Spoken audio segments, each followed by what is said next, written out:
Olá pessoal, tudo bem? Estou aqui na continuação do Setembro Amarelo com mais uma entrevista, uma amiga, uma parceira. Nós somos amigos de faculdade, amigos da vida e hoje tenho a honra aqui de estar apresentando ela. Se formou em RH, cursou psicologia agora, já está atuando na área.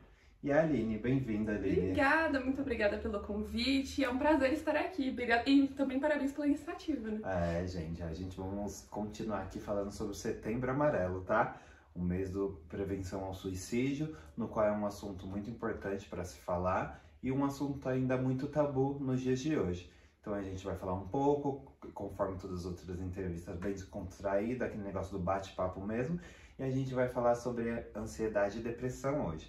Então, de começo, eu já pergunto, Aline, para você fazer uma breve apresentação sua. Combinado, então, muito prazer, pessoal. Sou a Aline, sou psicóloga clínica, né? Atendo ali pela abordagem de TCC e ACT, que são duas abordagens complementares, né?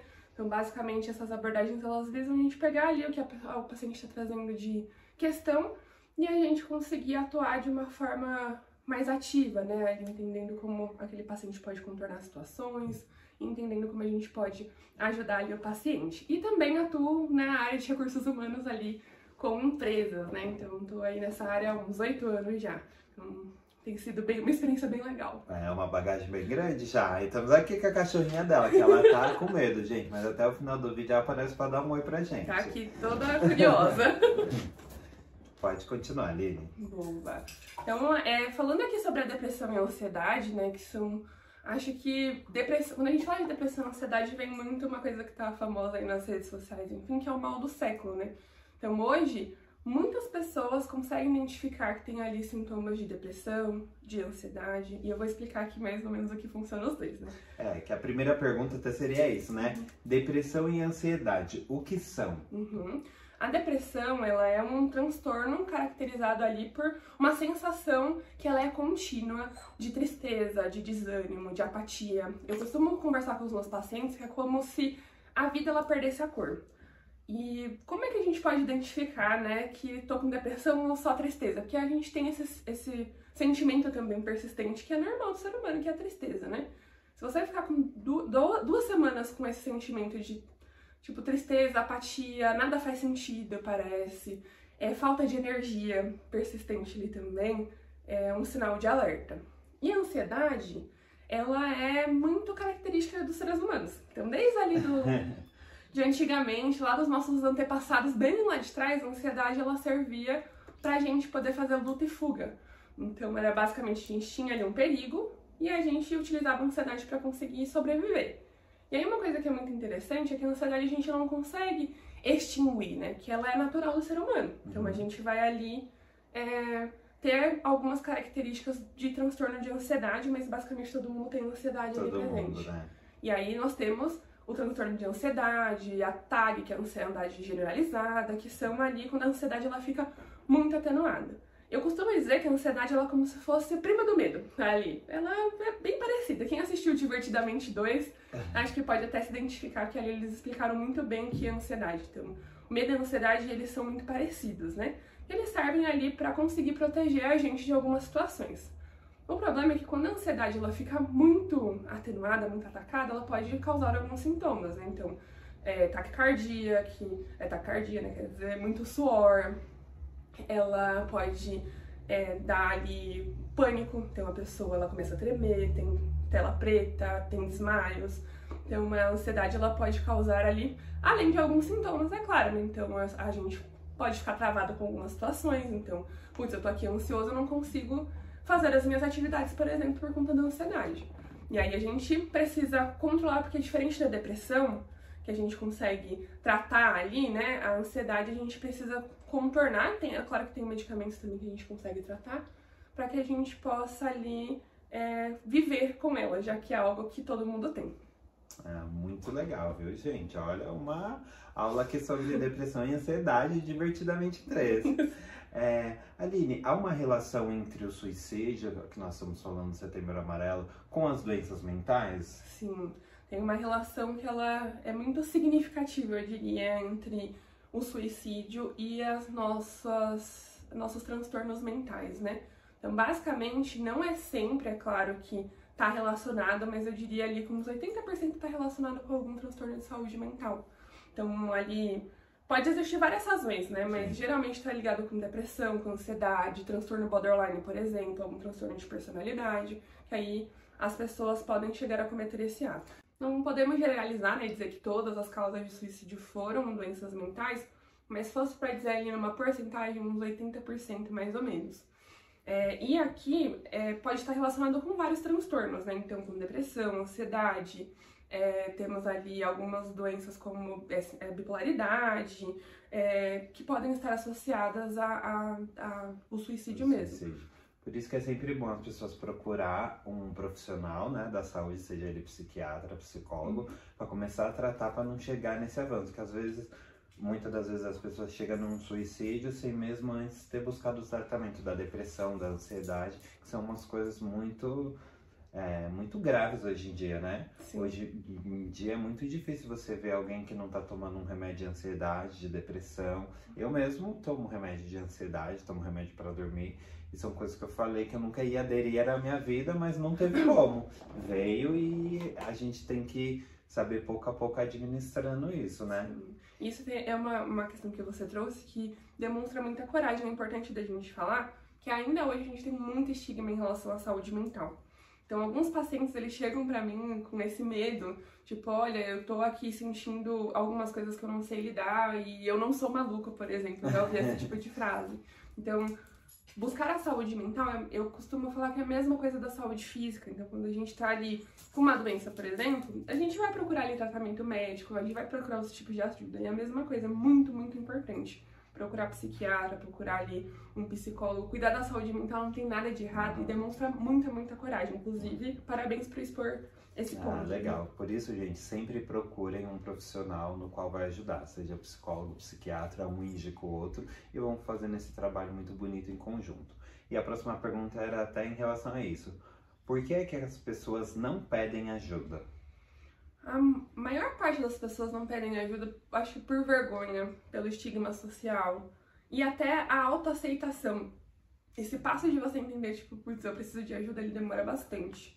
Porque há um tempo atrás não era muito fomentado. Eu sinto que depois da pandemia a gente tem virado uma página em relação à saúde mental, então a gente tem comunicado mais, né, conversado mais, então tem vários assuntos ali nas redes sociais, enfim, mas ainda assim as pessoas elas têm essa trava de achar que tipo, a saúde mental ela tá ligada com ser doido, ou então que as pessoas elas vão julgar ali de uma forma negativa. Então por isso que muitas pessoas não procuram ajuda. Ainda hoje isso ainda acontece. Ainda é um tabu, né? É um tabu muito grande. Por causa de redes sociais, às vezes acha no SUS, exemplo, eu vou procurar uma ajuda lá, alguém vai me encontrar no posto, ou algo do tipo, então...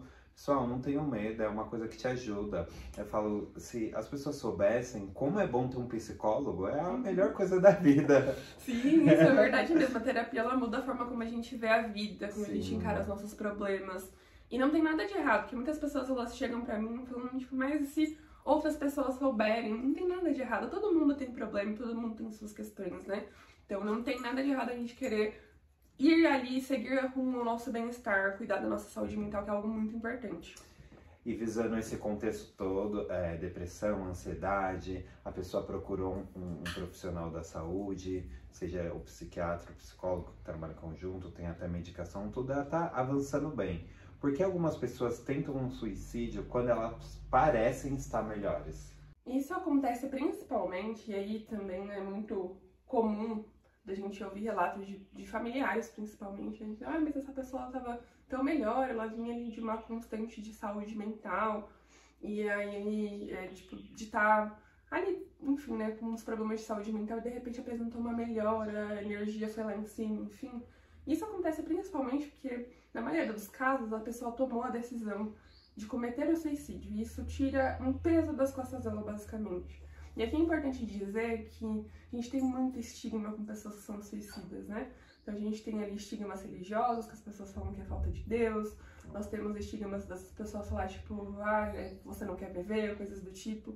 Não é isso. Uma pessoa que religiosidade principalmente. Hoje em dia a pessoa culpa muito, a pessoa não vai na igreja, a pessoa não tem uma espiritualidade, por isso que ela fez isso. Exatamente. Né?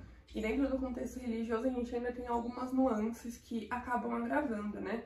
Mas o que acontece é que uma pessoa que ela é suicida, ela não quer acabar com a vida dela. Ela quer acabar com o sofrimento dela. É um sofrimento tão grande, aquilo que ela tá sentindo é tão pesado, tão dolorido, que ela quer acabar com aquilo. Então não é dizer que, nossa, eu não quero viver, ou então eu vou decepcionar as pessoas que estão à minha volta, não é isso. É que de fato ela tá com um sentimento ali muito grande. E aí na maioria das vezes o que acontece dessa melhora repentina é que as pessoas elas costumam tomar essa decisão, ou elas tomam a decisão de fato ali de cometer o suicídio, ou elas procuram uma outra maneira de lidar ali com aquele sentimento, né? Então por isso que essa melhora ela fica aparente. Gente, é complicado. Por isso não podemos tratar o suicídio como mimimi, nem os vestígios dele e os avisos, né? Nas outras entrevistas a gente comentou um pouco sobre os avisos, as pessoas que ficam se despedindo, ficam falando que é a última vez, a última vez que a gente se encontra, amiga, tal, não sei o que. Não, nós vamos se encontrar, ter um planejamento, você falar pra pessoa, faz um após, estuda, faz um planejamento, para que você erga o ânimo dela e ela tente sair dessa zona de que ela acha que tá atrapalhando alguém, que ela acha que tá atrapalhando a família, colegas, amigos, namoro, tudo, e tente esse suicídio, né? A pessoa geralmente ela se sente um peso ali, um peso pra ela, um peso pras outras pessoas, então é um sentimento que ele é muito denso mesmo, e só quem sente sabe ali, né, então se alguma pessoa já passou ali por depressão, ansiedade ou outros transtornos, sabe que é um sentimento muito difícil de lidar.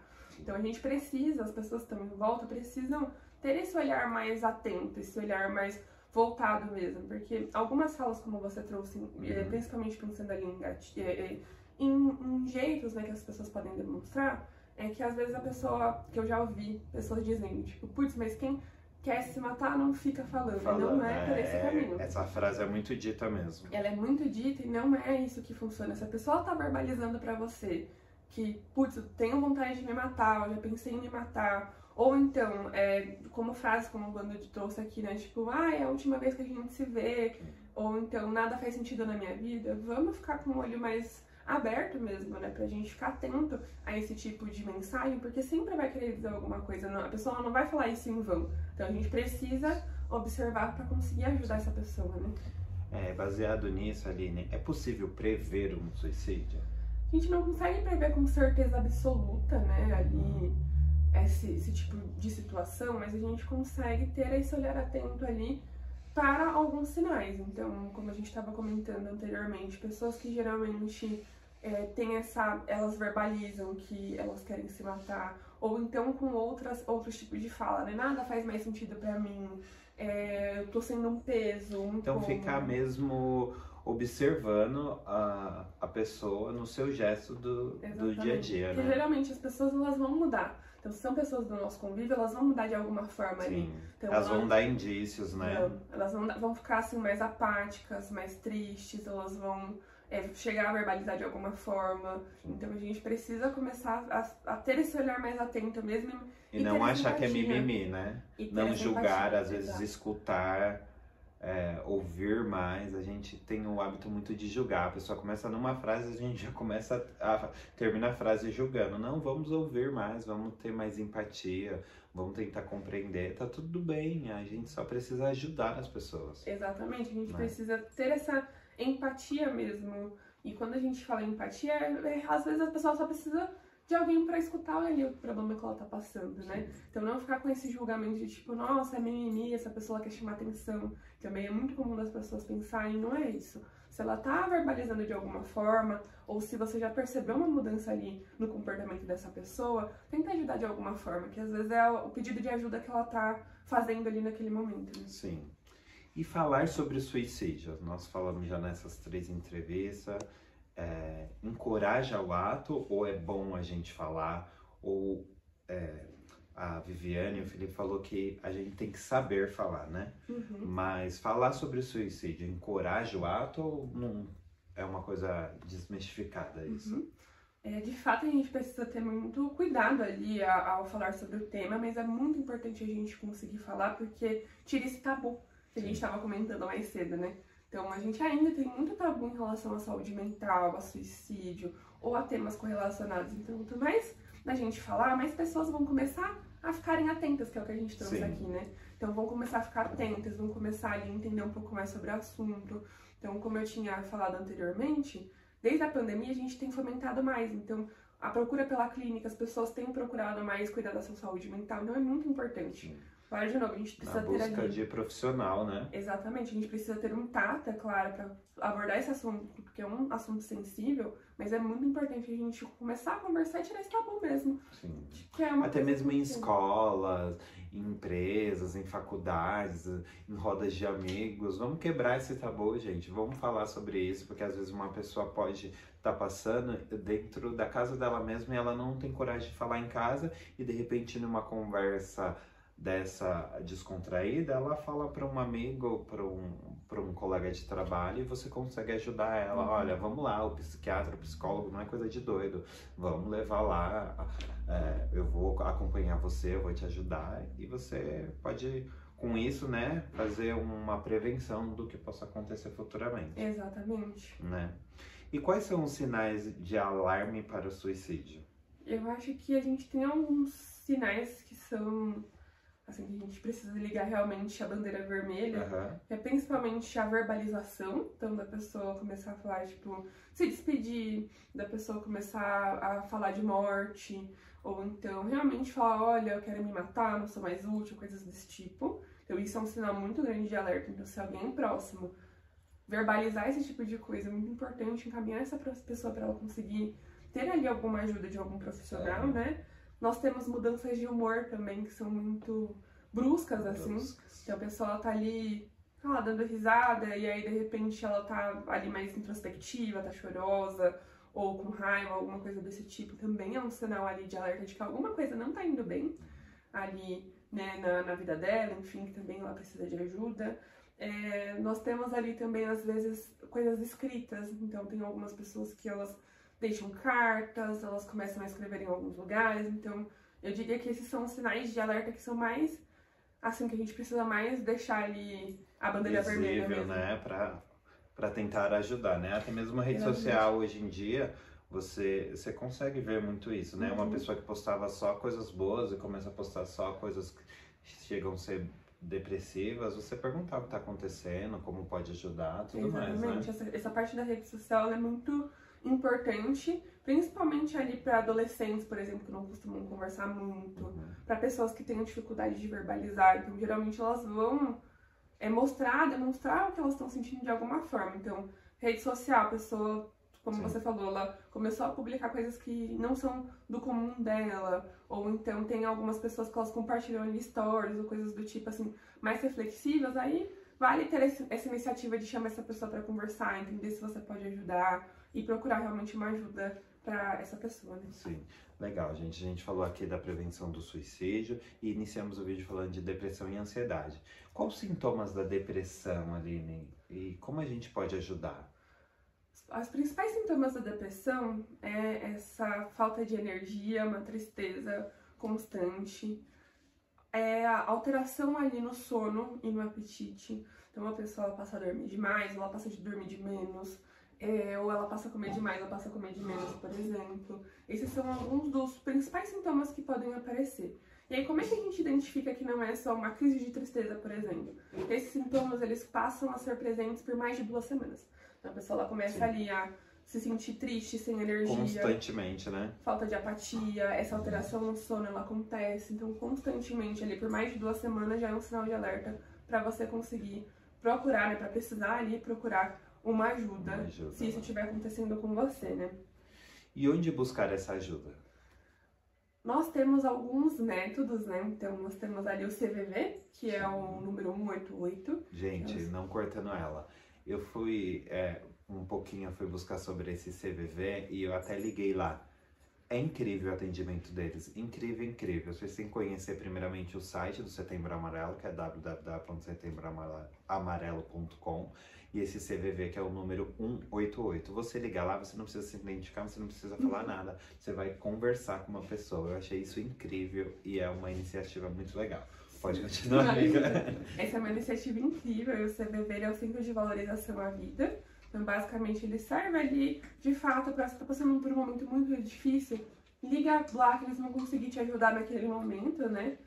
Nós temos aqui também, tanto na rede pública no SUS, ou em alguns meios sociais, a forma de procurar ajuda ou baixo custo ou custo nenhum. O que acontece é que psicologia, por exemplo, psiquiatria, são áreas que têm o estigma de ser muito caras, serem elitizadas.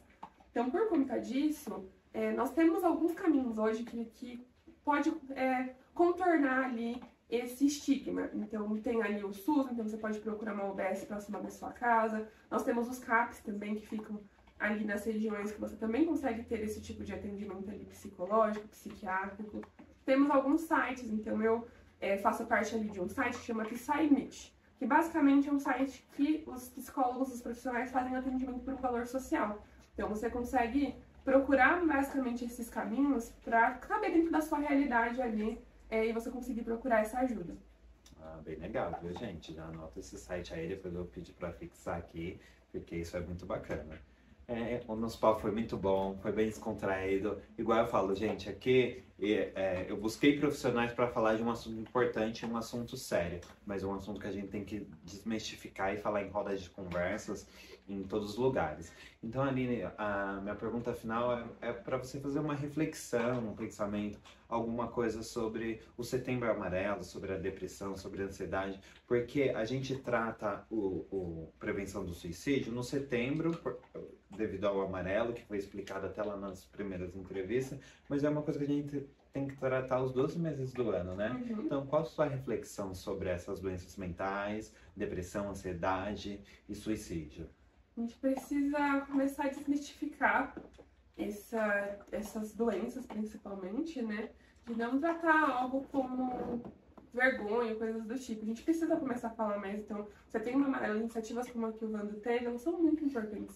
Pra gente começar ali a realmente trazer esse assunto pra roda, que não tem nada de vergonhoso você tá se sentindo ali, você está com depressão, por exemplo, ou com algum transtorno mental. Hoje, no mundo que a gente vive, são doenças que elas aparecem muito, né, com muitas pessoas. A gente precisa tratar. Como eu falei mais cedo, é como se fosse ali uma doença física. Então, a gente também precisa tratar da nossa mente, pra gente conseguir ali ter uma qualidade de vida melhor. Então, falar sobre isso, quebrar esse tabu, né? Então, começar a conversar dentro de casa, com os amigos, com a família, ajuda muito. Em todos os meses do ano, não só em setembro, né? Sim. E também dar esse apoio para uma pessoa que pode estar precisando de ajuda. Aline, qual a sua mensagem para esse mês de Setembro Amarelo e os outros meses do ano de ansiedade, depressão, suicídio? Acho que a minha principal mensagem pra gente ter o olhar atento para conseguir ajudar a outra pessoa quando ela estiver ali passando por um momento de dificuldade. Então, você tem uma Amarelo, ele faz essa conscientização. É muito importante a gente levar ele para salas de conversas, enfim, conscientizar. Mas o principal é a gente também agir. Então, se tiver algum amigo seu, familiar, ou coisas do tipo que estiver passando por um momento de dificuldade, seja a rede de apoio. Procure ali profissionais para te orientar, enfim, ou procure ajudar essa pessoa de alguma forma. Acho que essa é a minha mensagem. Que legal, amiga. Quero te agradecer. Eu trouxe aqui uma lembrancinha por esse tempo que você me dedicou. Obrigado por conversar. Abra, ver se você gosta. É uma coisa clichê, mas é uma coisa que eu pensei legal e não quis fazer diferença entre nenhum. Ai, que legal! E pra você pôr no seu futuro consultório já. E a doutora Aline tá aí, gente. Ai, amei, gente! Toda a vida importa e ela é importante para nós, com o nome dela. Ai, muito obrigada, meu amigo. Deus abençoe, viu? Obrigada mesmo. Gente, compartilha, assiste, dá like e vamos que vamos. Um beijo, fico com Deus. Ai, obrigada, amigo.